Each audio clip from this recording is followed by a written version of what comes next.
November 2022 मध्ये राहुल गांधींच्या भारत जोडो यात्रेदरम्यान काँग्रेस कार्यकर्ते कृष्णकुमार पांडे यांचा मृत्यू झाला। नांदेडमध्ये कृष्णकुमार पांडे यांच्या पार्थिवाला काँग्रेसच्या वरिष्ठ नेत्यांनी श्रद्धांजलीही वाहिली।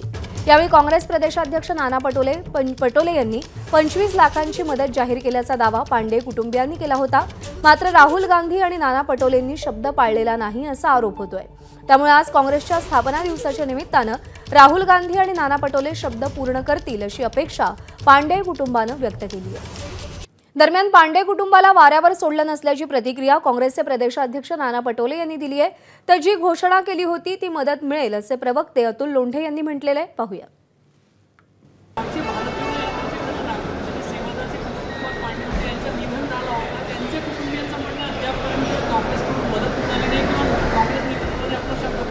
मी तपासून घेतो त्याबद्दल।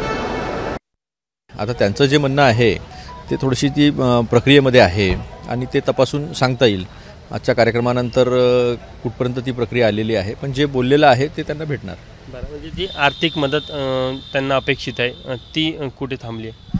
नाही, ते आता बघावं लागेल, मला तपासून बघावं लागेल। कारण की मध्यंतरीच्या काळात मी राजस्थानमध्ये होतो, सगळे लोक वेगवेगळ्या निवडणुकांमध्ये होते।